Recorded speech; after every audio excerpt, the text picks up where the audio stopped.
네. 오후 예배 오늘부터 웨스민스터 소요리 문답을 공부합니다.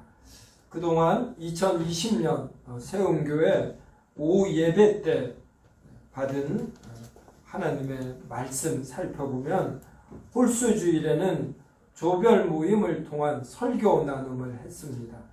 짝수주일은 2020년에 그동안 이준상 목사님, 이슬기 전도사님, 정경철 선교사님이 말씀을 전해 주셨습니다.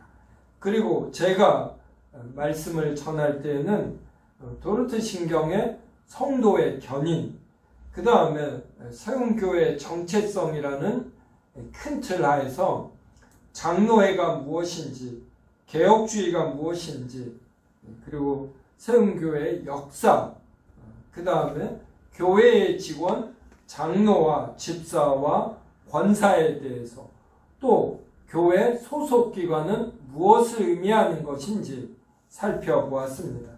그리고 세움교회의 공식 호칭은 송도임을 살펴보았고, 그리고 예배 모범을 총 21장, 지난주에 시벌과 해벌까지 살펴보므로 예배 모범 전체를 살펴보았습니다. 교회에서 예배 모범을 이렇게 공부하고 살펴보는 곳이 보편적이어야지 되는데 그렇게 많지가 않습니다. 세움교회는 그간 몇 번 살펴보았습니다. 주보의 예배 모범의 내용을 교회 설립 때서부터 게재함으로 살펴보았고, 강의로 살펴보았고, 또 이렇게 2020년 오후 예배를 통해서 살펴보게 되어서 참 감사하게 여깁니다. 그리고 오늘 10월 11일부터 웨스민스터 소요리 문답에 대하여 살펴봅니다. 그러면 웨스민스터 소요리 문답이 무엇인지 이제 이것을 살펴보아야지 됩니다. 이것은 웨스민스터 총회에서 만들어진 것입니다. 어셈블리, 이걸 이제 총회 이렇게 번역이 됩니다. 그래서 웨스민스터는 웨스트가 서쪽이잖아요. 그러니까 잉글랜드의 서쪽 지역에 있는 민스터 사원이다 이런 말이겠죠. 그곳에서 총회가 열렸다. 근데 이 총회가 무려 1643년 6월 12일부터 1649년 2월 22일까지 열렸습니다. 그래서 5년 6개월 동안 총 1163번의 모임이 있었습니다. 총 151명이 참여했는데 그 중에 121명이 목사님이고 하원 의원이 20명, 상원 의원이 10명, 그래서 의원이 30명으로 제가 알고 있습니다. 그리고 스코틀랜드, 그 잉글랜드 위에가 스코틀랜드잖아요. 그래서 잉글랜드, 스코틀랜드, 웨일즈, 그리고 아일랜드, 노던 아일랜드인가 이렇게 네 나라가 합해서 유나이티드 킹덤이 됩니다. 그러니까 미합중국 우리가 이러잖아요. 그래서 영국도 영합중국 이렇게 되는 것이에요. 그래서 언어들이 각자 조금씩 다릅니다. 그래서 여기는 민족 자체가 다르거든요. 우리나라도 지방색이 있는데 우리나라는 같은 한민족이다 이 의식은 있잖아요. 그런데 이 브리티시 영국은 그렇지 않아요. 민족 자체가 달라서 굉장한 차별감이라든 뭐라 그러나 서로 다르다 이 의식이 굉장히 강합니다. 이 스코틀랜드에서 5명의 목사님이 와서 아주 큰 역할을 했어요. 5명이지만 우리가 세계 육상대회 열리면 우리나라는 한 100명 이렇게 선수를 보냅니다. 근데 케냐는 한 5명 보내요. 근데 케냐는 5명이 출전해서 다 금메달을 땁니다. 근데 한국은 동메달도 못 따요. 이렇게 뛰어난 사람이 중요하잖아요. 근데 이 스코틀랜드 5명의 목사님이 아주 뛰어난 역할을 했어요. 그리고 결의권이 없었습니다. 본인들이 이것은 잉글랜드에서 잉글리시들이 하는 모임이니까 자기들은 스코티시고 그래서 결의권을 오히려 본인들이 사양했습니다. 너희들이 결정하라. 그리고 우리는 단지 옆에서 돕는다. 그런데 이 5명이 굉장히 잘 도왔습니다. 그리고 3명의 스코티시 장로님들도 왔어요. 3명 장로 3명, 목사 5명. 그리고 회의를 할 때마다 평균 출석수가 60에서 80명이 참여했습니다. 그래서 1645년에 가장 먼저 만들어진 게 예배 모범이에요.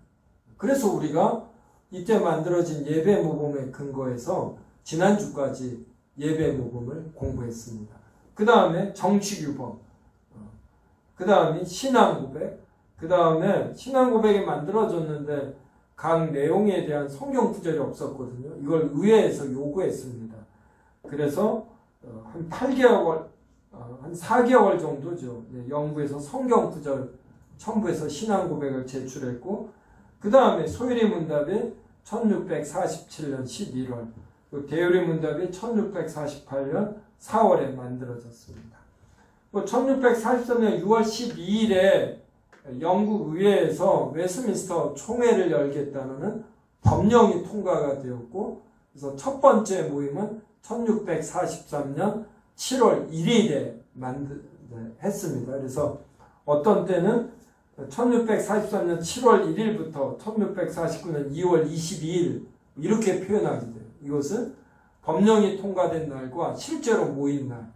그 다음에 1649년 2월 22일도 제가 지금 이게 정확하게 무슨 날인지 모르겠어요. 마지막 모임인지 아니면 하원에서 이 상원과 하원에서 각각 이 만들어진 것이 통과된 날인지, 그래서 무엇을 기준으로 하느냐에 따라서 기간은 좀 달라집니다. 자, 이 사진이 바로 웨스트민스터 총회가 이루어졌던 회의 장면이에요. 그래서 영국 의회, 지금도 영국 브리티시 회의 장면을 보면은 의원들이 이렇게 다닥다닥 앉아 있어요. 보셨어요? 그래서 여당과 야당이 서로 이렇게 마주하고, 그래서 넓지 않은 가운데 많은 사람들이 모여서 심도 있는 논의가 됩니다. 그런데 우리나라 국회 보면 어때요? 의장석과 의원들 사이가 굉장히 넓죠. 그 중간에 장관이 출석을 합니다. 그러니까 아주 긴밀한 심도 있는 논의가 잘 안 이루어지는 이런 면이 있어요. 자, 여기 이제 이 두 책은 제가 쓴 책입니다. 소율이 문답, 삶을 읽다. 그래서 소율이 문답 강해서를 썼는데 이 이제 개념이 뭐냐면 이런 소율의 문답으로 우리의 삶을 읽어낼 수 있어야지 된다. 우리의 삶에 대한 이해가 깊어질수록 소율의 문답에 대한 이해가 깊어져야지 된다. 그래서 서로가 서로를 도와가면서 이해가 깊어진다. 이런 의미로 소율의 문답, 삶을 읽다. 상하를 냈습니다.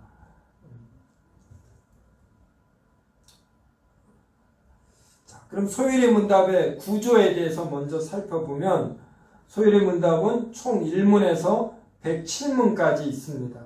크게 두 가지로 나눌 수 있는데 첫 번째는 사람이 하나님에 대해 믿어야 할 바입니다. 두 번째는 하나님이 사람에게 요구하시는 바입니다. 그래서 사람이 하나님에 대해 믿어야 할 바는 처음에 서론이 나오고 그 다음에 신론, 하나님에 대해서 배우는 거예요. 그 다음에는 인간론, 사람에 대해서 배웁니다. 그래서 사람이 이 세상을 살면서 알아야 될 기본적인 두 가지 지식이 있다면 첫 번째는 하나님이고 두 번째는 사람입니다. 그럼 우리가 사람을 이해하려면 인생 경험이 필요한데 이것으로는 충분치 않고 성경을 알아야지 돼요. 성경이 사람에 대하여 말해주는 바, 이거를 가지고 인생 경험 속에서 이해도를 높여야지 됩니다. 그 다음에 기독론은 기독이 크라이스트를 한자로 번역한 것입니다. 그래서 기독론은 그리스도론 이런 뜻이에요. 그 다음이 구원론인데 구원론은 성령론이라고도 합니다. 그래서 신론에서는 주로 성부 하나님에 대해서 배우고 기독론에 대해서는 성자 하나님, 그리고 구원론에 대해서는 성령 하나님에 대해서 배웁니다. 그리고 이 서론부터 이 구원론의 전체 내용을 요약한 것이 일종의 사도신경이에요. 사도신경. 그런데 소율의 문답은 사도신경이라는 표현이 성경에 없으므로 이 단어를 안 씁니다. 근데 다른 신앙 고백서들은 아예 사도신경이라는 표현을 써요. 그래서 신앙 고백, 소위 이렇게 요리 문답들은 사도신경, 그리고 이 밑에 보면은 율법과 십계명 나오죠. 그리고 그 밑에 빨간 글씨로 주기도문, 그 옆에 말씀, 성례 있잖아요. 그래서 사도신경, 그리고 성례, 그 다음에 십계명, 주기도문, 이 네 가지로 주로 구성되어 있습니다. 그래서 대부분의 신앙 고백과 요리 문답은 사도신경의 내용, 즉 성부, 성자, 성령, 그 다음에 십계명, 주기도문, 그리고 성례. 성례라는 것은 세례와 성찬이죠. 크게 이렇게 되어 있다. 이것만 아시면 됩니다. 자, 이제는 이제 직접 내용으로 들어가야지 됩니다. 그냥 이것저것 변죽을 울리느니 소위의 문답이 무엇인지 이렇게 살펴보면 좋지요. 저하고 묻고 답하겠습니다. 사람의 주된 목적은 무엇입니까? 사람의 주된 목적은 하나님을 영화롭게 하고 그를 영화토록 즐거워하는 것입니다. 네, 한 번 더 읽어보겠습니다. 사람의 주된 목적은 무엇입니까?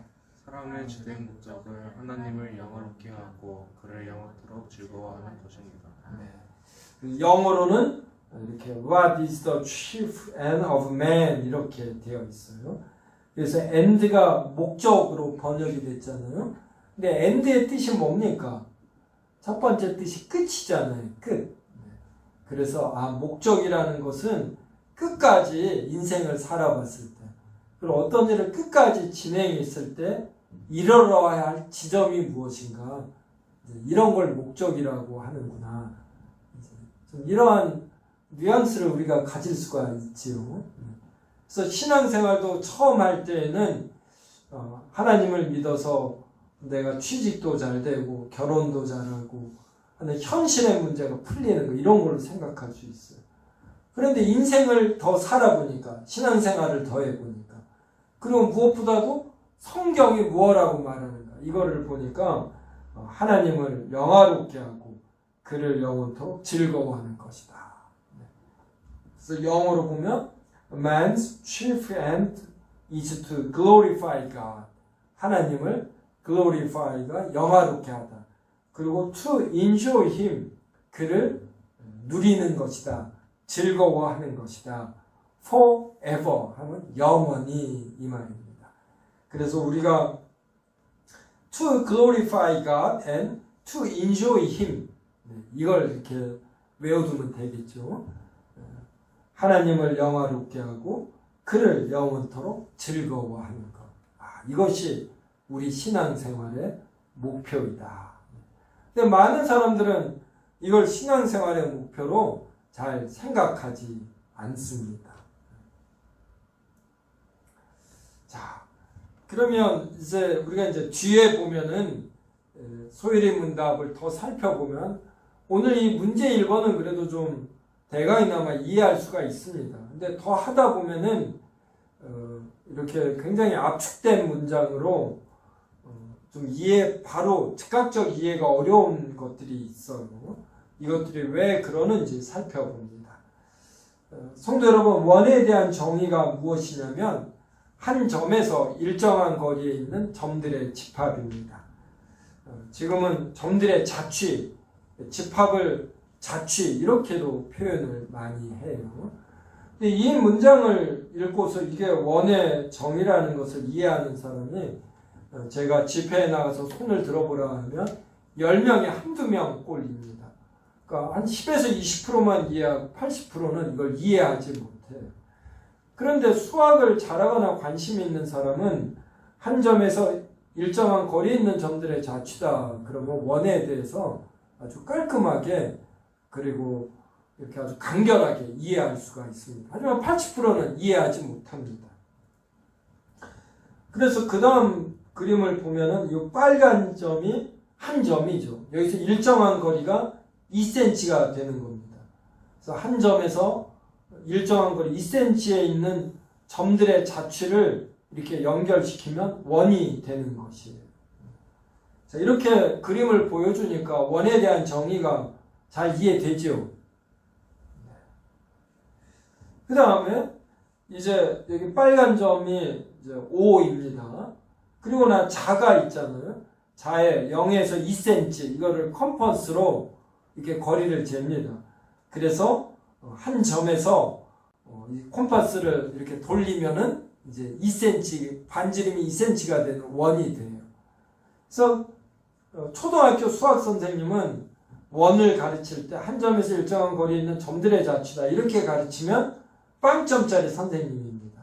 근데 거꾸로 이렇게 자와 콤파스를 이용해서 원을 그려주면서 원이라는 것은 한 점에서 일정한 거리에 있는 점들을 모아놓은 것이다. 이렇게 설명을 하면 원의 정의도 이해할 수가 있겠지요. 그러면 이것이 무엇을 의미하는 거냐면 추상성과 구체성을 의미하는 것입니다. 수포자는 수학 포기자 이런 말이에요. 그래서 초등학교 때는 다 수학을 하다가 이제 중학교, 고등학교 가면 수포자들이 많습니다. 제가 학교 다닐 때도 수포자들은 있었어요. 그러니까 지금만 수학이 어려운 것이 아니라 어느 시대에나 수학은 어려웠습니다. 그리고 제가 초등학교 다닐 때 동네 어르신들이 그랬어요. 수학을 잘하느냐. 그러니까 다른 과목은 못해도 수학을 좀 잘하면 얘는 앞으로 공부를 잘할 것이다. 이런 표현들을 많이 했어요. 왜 그러냐면 우리도 경험한 바와 같이 수학은 몇 번 논리를 이렇게 진행을 합니다. A는 B다, B는 C다, 그러므로 A는 C다 이런 식이죠. 그래서 이런 사고력이 있으면 다른 공부들은 못해도 한 1, 2년 중학생이 되고 고등학생이 되면 다른 과목도 잘한다 이런 의미가 있었어요. 그래서 수학 포기자는 그런데 왜 수학을 포기하는가? 바로 이러한 논리성, 추상성 때문에 그럽니다. 한 점에서 일정한 거리에 있는 점들의 집합, 추상적이잖아요. 근데 구체성은 초등학교 수학 선생님은 자와 컴퍼스를 이용해서 원을 그려주면서 원의 추상성을 이해하게 합니다. 그 다음에 이제 교포자는 제가 만든 말이에요. 교리 포기자. 교포자는 왜 교리를 포기하는가? 역시 추상성 때문에 그렇습니다. 인생의 주된 목적은 무엇입니까? 하나님을 영화롭게 하고 그분을 영원토록 즐거워하는 것입니다. 이게 어떻게 보면 쉬운데 조금은 또 좀 어렵지요. 이런 추상성이 있어요. 그래서 앞으로 소율이 문답의 각 문답은 다소 추상성이 있습니다. 이걸 제가 구체성으로 풀어서 설명해 주는 것이에요. 그래서 성도님들이 이제 소율이 문답 한 3분의 1 중간 정도가 되면 이제 스스로 구체성을 통해서 추상성을 이해할 수 있는 이런 능력을 길러야지 돼요. 그래서 교리 공부를 잘하면 이런 추상적인 논리력, 사고력이 늡니다.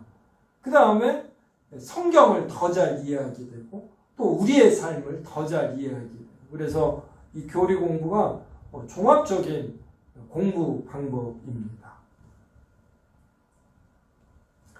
자, 우리가 교리하면은 대표적 교리가 사도신경이다. 그래서 오늘도 우리가 예배 시간에 사도신경을 외웠잖아요. 그래서 교리가 별다른 것이 아니다. 그래서 먼저 사도신경 보면 나는 전능하신 아버지 하나님 천지의 창조주를 믿습니다. 이 번역은 현대어 번역이에요. 통합 측에서 취하고 있는 번역입니다. 나는 그의 유일하신 아들 우리 주 예수 그리스도를 믿습니다. 이렇게 나는 무엇을 믿는다? 이러한 믿음을 고백하는 것. 믿음을 한자로 신앙이라고 하잖아요. 그러니까 신앙 고백은 믿음의 고백이에요. 그래서 제 책이 믿음 수업이 바로 교리 수업이다. 이제 이런 뜻도 되겠죠. 신앙 수업이다. 그래서 교리 수업이다. 교리 공부다. 이런 의미가 됩니다. 그래서 사도신경에는 믿습니다라는 말이 아버지 하나님을 믿고 예수 그리스도를 믿고 그 다음 6째 줄에 나는 성령을 믿으며 그리고 부활과 영생을 믿습니다. 이렇게 총 4번 나옵니다. 그래서 사도신경은 이렇게 짧아요. 그래서 예배 시간에 전체가 우리가 믿는 바가 무엇인지 간결하게 고백할 수가 있습니다. 예배 시간에 10분씩 신앙 고백할 수 없잖아요. 짧아야 되지 않습니까? 그래서 사도신경이 많은 교회들에서 전 세계적으로 채택되고 있습니다. 자, 그 다음에 제1문 하나님을 영화롭게 하는데 앞에 이제 제1문을 보면은 성경 구절이 나와요. 여기에 딸린 성경 구절 하나님을 영화롭게 to glorify God 이거에 대한 근거 성경 구절이 고린도전서 10장 31절과 로마서 11장 36절입니다. 고린도전서 10장 31절 같이 읽어보겠습니다. 그런즉 너희가 먹든지 마시든지 무엇을 하든지 다 하나님의 영광을 위하여 하라. 그 다음 로마서도 읽습니다. 이는 만물이 주에게서 나오고 주로 말미암고 주에게로 돌아갑니다. 영광이 그에게 세세에 있으리로다. 아멘. 우리가 무엇을 먹습니다. 또 무엇을 마십니다. 또 무엇인가를 합니다. 근데 이것을 하는 목적이 다 뭐냐면 하나님의 영광을 위하여 하는 것이에요. 이 말은 지금 내가 이것을 하는 자체가 하나님으로 인해서 가능합니다. 이러한 것을 고백하는 것이죠. 절대로 우리를 영화롭게 하는 거 아닙니다. 이제 예전에 가요 톱10 같은데 1등한 사람이 나오면 하나님을 믿을 때 먼저 하나님께 영광을 돌린다 이래요. 근데 죄송하지만 그때 하나님께 영광을 돌린다라는 이 느낌이 안 옵니다. 안 하는 것보다는 좋을지 모르겠지만 이렇게 너무 외워서 하는 듯한 느낌이에요. 그 이전에 전두환 정권 때, 박정희 정권 때는 선수들이 금메달을 따면 먼저 대통령께 감사한다 이런 말 했었습니다. 북한은 지금도 김정은 수령께 감사한다 뭐 이런 표현 하지요. 이런 건 잘못된 것이죠. 우리가 어떤 금메달을 따면 본인이 잘해서도 있지만 본인이 잘할 수 있는 신체 조건 그리고 감각 이런 걸 하나님이 주셨잖아요. 내가 존재하고 호흡하고 어떤 기능을 알고 아름다움을 알게 하는 것. 그래서 우리는 먹든지 마시든지 무엇을 하든지 나는 피조물이고 하나님은 창조주이시고 섭리자이십니다. 이렇게 하나님께 영광을 돌립니다. 그 다음에 고린도전서 10장 31절이나 로마서 11장 36절이나 같아요. 이는 만물이 주에게서 나오고 주로 말미암고 주에게로 돌아갑니다. 그러니까 모든 존재가 하나님에게서 나오고 하나님으로 말미암고 죽은 다음에 어디로 가는 게 아니라 하나님께로 갑니다. 그러니 영광이 하나님에게 세세 있어야지 되는 것이죠. 우리는 죽은 다음에도 어떻게 뭘 못해봐. 이게 다 그냥 하나님께로 가는 것입니다. 우리가 그리스도인이 된다는 거 이런 걸 깨닫는다. 이거. 내 힘으로 할 수 있는 게 없다. 하나님이 뭘 하게 하시는 거죠. 근데 하나님의 큰 틀에서 합니다. 그러니까 간단히 이야기하면 우리가 행하는 모든 이것이 이 지구라는 걸 못 벗어나잖아요. 넓게는 이 태양계를 못 벗어납니다. 지금까지 태양계를 벗어나서 이런 태양계와 다음 계 이 사이 이거를 뭐 성층 뭐라고 하던데 인터 뭐라고 해요. 이거 태양계를 벗어난 유일한 이 지구에서 보낸 게 있어요. 이게 뭔 줄 아십니까? 바로 보이저우예요. 1976년인가 미국 나사에서 목성 관측용으로 쏘아 올린 우주선인데 이게 전체가 한 1000kg인가 되는데 이 내부에 핵발전소가 있습니다. 소형.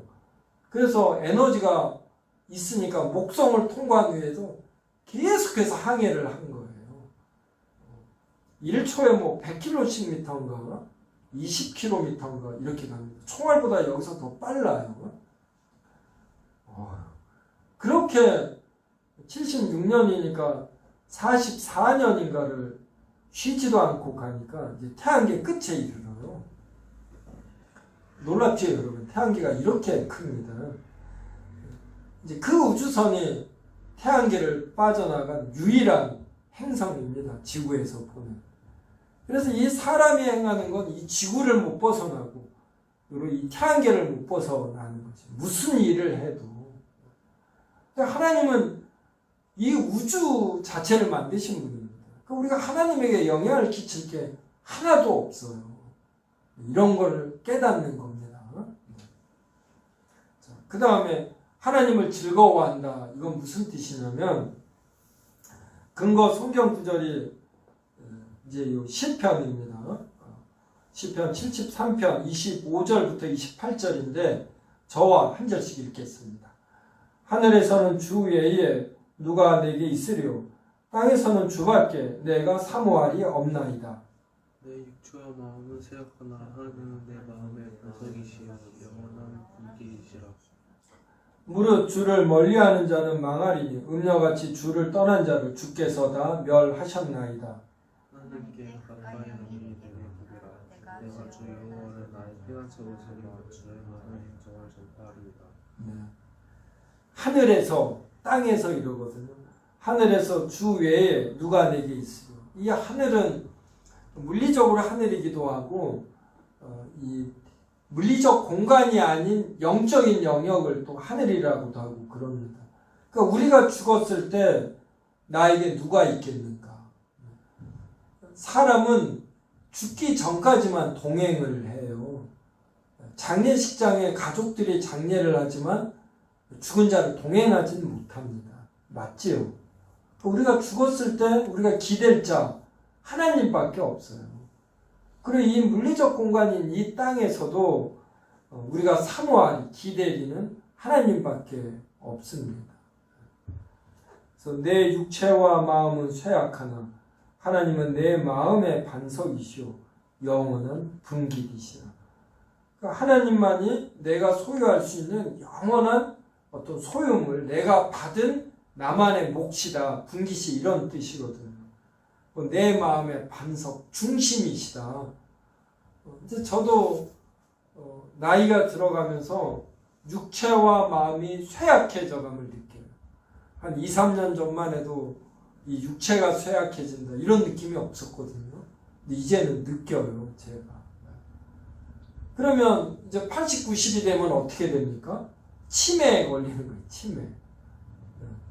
텔레비전이나 카메라도 시간이 오래가면 초점이 흐려지잖아. 그러듯이 이 머리도 초점이 흐려지는 거예요. 이게 치매거든요. 이럴 때에 우리는 하나님밖에 없다. 그러니까 우리가 누구를 즐거워해야지? 하나님만 즐거워해야지. 무릇 주를 멀리하는 자는 망하리니 음녀같이 주를 떠난 자를 주께서 다 멸하셨나이다. 제가 3층 계단에 있는 이 화분에 있는 잎사귀들이 사람이 복도 계단을 걸어 다니는데 방해가 될 정도로 무성해서 몇 개를 잘랐습니다. 근데 지금까지도 잘라는 곳들이 파릇파릇해요. 하지만 앞으로 한 주나 2주 지나면 어떻게 됩니까?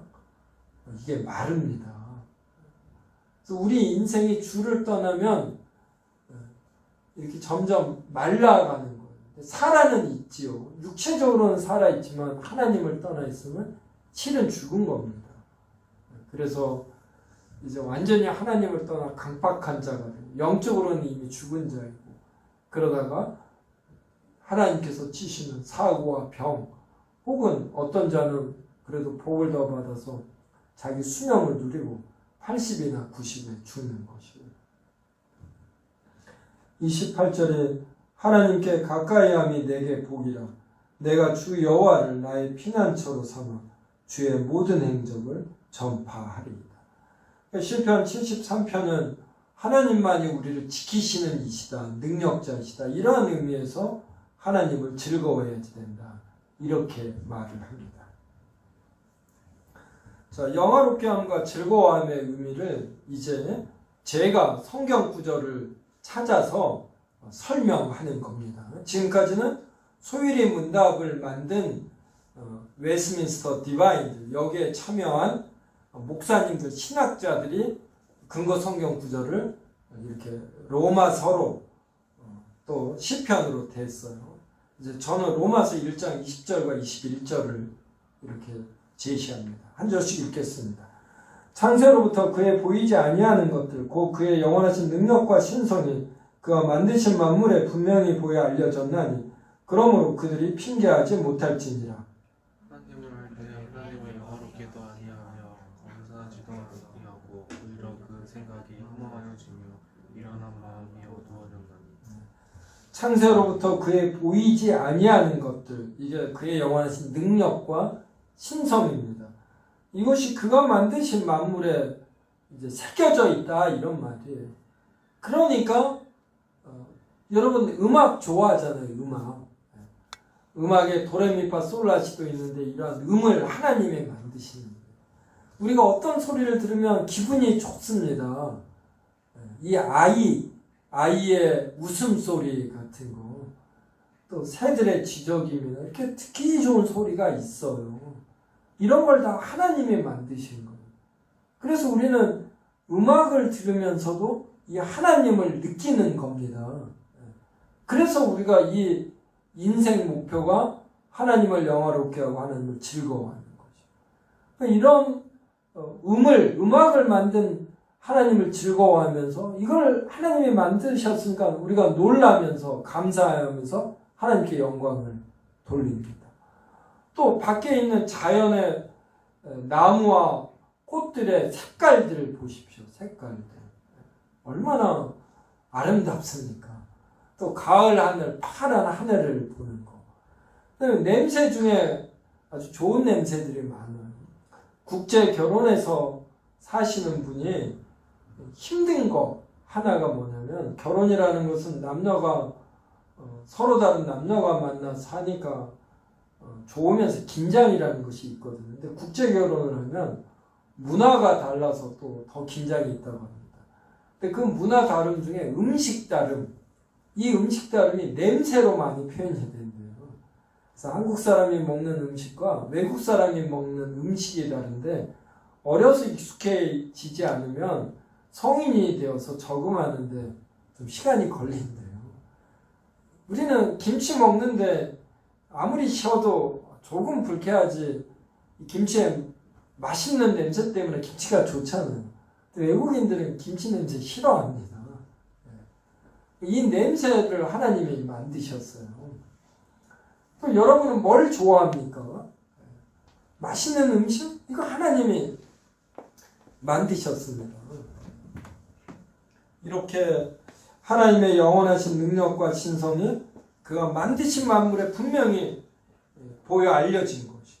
이거는 사람도 해당이 돼요. 저는 결혼해서 살고 아이를 낳으면 아이가 어렸을 때부터 이 습성을 다 관찰하게 됩니다. 그래서 사람을 더 잘 이해하게 되는 이런 측면이 있거든요.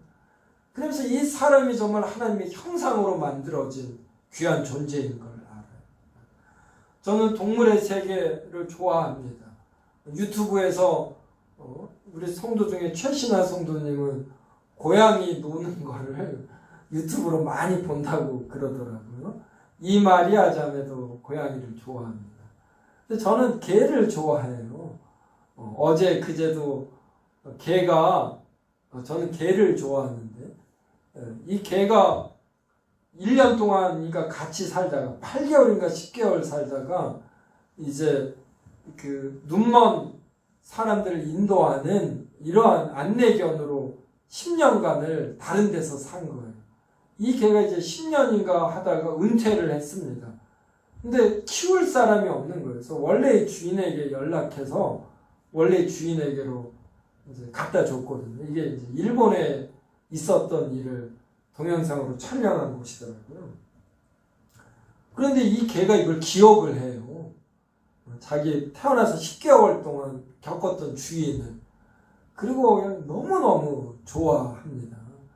이런 거 보면 감동이 있고 뭐가 있어요. 어떤 아름다움이니 정이니 이런 걸 다 하나님이 만드신 겁니다. 근데 이러한 정과 어떤 감동이 지속되게 하시는 거예요. 하나님 하늘나라에서. 우리 인간이 이 땅에서 살다 죽고 만다. 그러면 참 아쉽잖아요. 이런 정을 끝까지 못 누리고 이러는 것들이. 그래서 우리가 이 인생에서 목적이 뭐냐면 하나님을 영화롭게 하고 하나님을 즐거워한다. 이 말은 우리가 즐길 수 있는 가장 큰 걸 즐긴다. 이 뜻이 되는 것이에요. 그래서 우리는 풀을 보면서 하나님을 즐거워, 음악을 들으면서 하나님을 즐거워, 모든 곳에서 하나님을 영화롭게 하고 즐거워하는 것입니다. 이게 바로 소유리문답이 말하는 것이고, 이러한 교리를 받아들인, 이런 신학을 받아들인 것이 바로 장로교인 것이죠. 그래서 장로교가 이렇게 아주 넓게 인생의 여러 측면을 즐기고 누리는 것입니다. 그래서 세운교회는 여행과 예술, 문학 이러한 것들을 이렇게 존중하잖아요. 비신자들이 만든 데에는 한계가 있지만 이것들의 가치를 존중하는 것입니다. 그래서 이 웨스민스터 소유리문답 일문을 만든 이 웨스민스터 성직자들, 디바인들이 참 가치가 있죠. 이런 문장을 만들어낸 거. 제가 대학 다닐 때 철학 과목을 들었는데 그 철학 교수님이 하나님을 믿지 않았어요. 그러면서 이 소유리문답을 많이 좀 조소했습니다. 근데 이분 나름으로는 진지했어요. 어떤 인생의 진리에 대해서 고민하는 사람에게 인생의 목적은 하나님을 영화롭게 하고 하나님을 즐거워하는 것이라고 말하는 소유리문답은 너무 단순화했다 인생을 이렇게 표현을 하시며 조금 조소하고 비아냥한 거였습니다. 소유리문답의 가치를 모르는 사람에게는 인생의 진리로 고민하는 사람에게 이 짧은 문장으로 답하는 것이 참 예의가 없고 폭력적일 수 있어요. 하지만 우리처럼 진리를 아는 사람, 성경을 아는 사람에게는 이 소유리문답 일문이 얼마나 잘 만들어졌는가 이걸 알 수가 있습니다. 자, 우리의 인생의 목적은 이런 집을 소유하는 게 아니에요. 이 집 참 멋있죠. 이 내부까지도 봤는데 참 좋더라고요.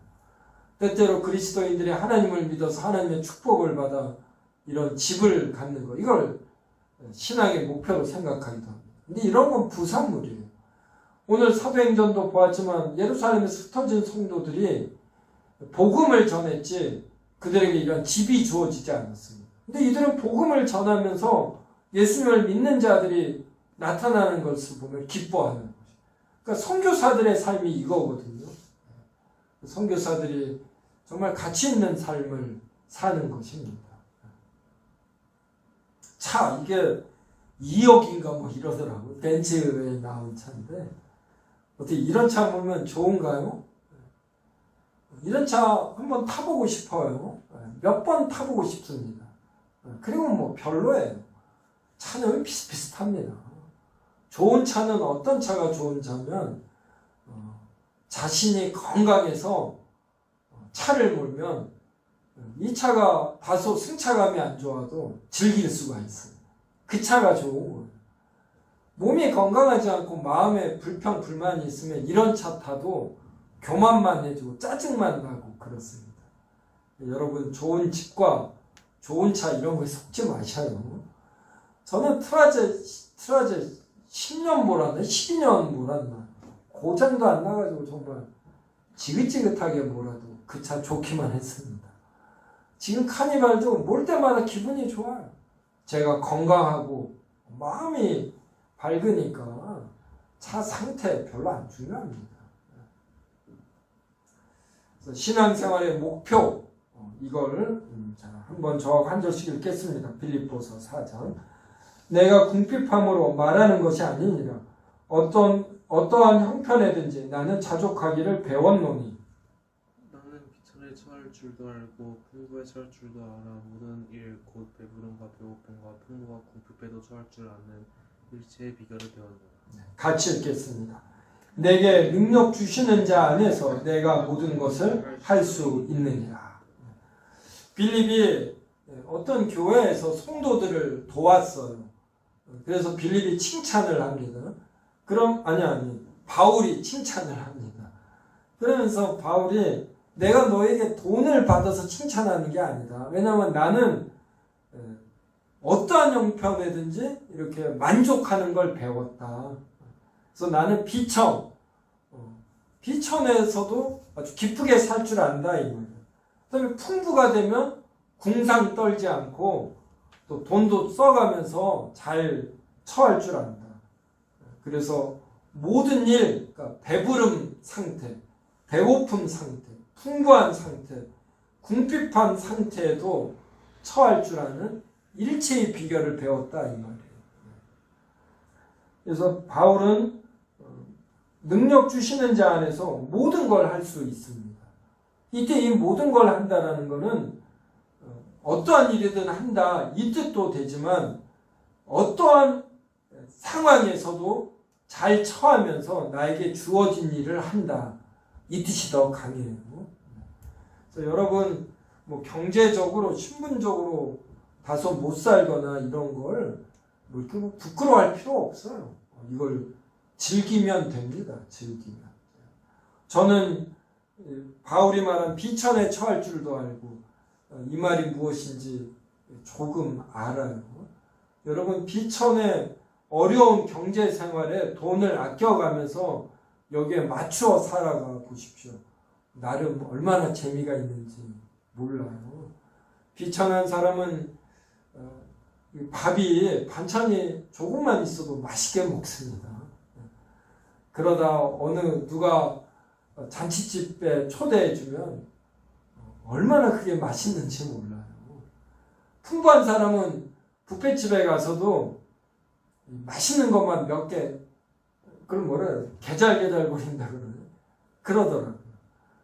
한 15년 전인가, 워커힐에 한번 누가 뷔페권을 줘서 갔어요. 그때 일본 사람들이 많더라고요.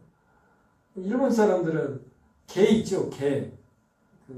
대게인가? 이것만 몇 개 먹더라고요.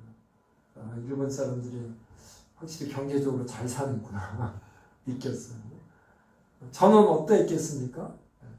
모든 걸 엄청 먹었어요. 얼마나 기쁩니까? 여러분 절대로 풍부한 자가 더 행복하거나 그러지 않습니다. 지금 우리가 무엇이 행복이고 기쁨인가 이걸 우리 사회가 놓치고 있어요. 그래서 경제적으로 잘 살면 아파트가 좋으면 행복한 줄 아는데 그러지 않아요. 아파트 평수 넓어지고 아파트가 진화해서 얼마나 편리하게 잘 지어졌는지 모르지만 거기에 사는 사람들은 더 소외되고 코로나19로 가정에서 보내는 시간이 많으면서 부부싸움이 그렇게 많아진다고 합니다. 바라기는 이러한 과정을 거쳐서 부부 사이가 좋아지기를 바라지요. 그래서 결혼도 요새 왜 애를 안 낳습니까? 애 키우기가 힘들어요. 애 너무 잘 이렇게 키울 필요 없거든요. 근데 지금은 대부분의 사람이 애에게 너무 많이 잘해주니까 이걸 안 해주면은 그 애가 소외를 당하는 거예요. 우리 사회가 이런 면에서 좀 이상하게 가는 면이 있습니다. 너무 많이 과외 안 시키고 건강하게 키우면 되는 거예요.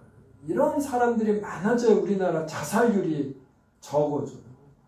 코로나19로 432명이 지금까지 죽었지만 매일 36.4명이 자살을 하고 1년에 14,000명이 이른다는 거. 이거는 심각한 문제입니다. 그리고 기독교는 이런 데 관심을 가져야지 되는 것이에요.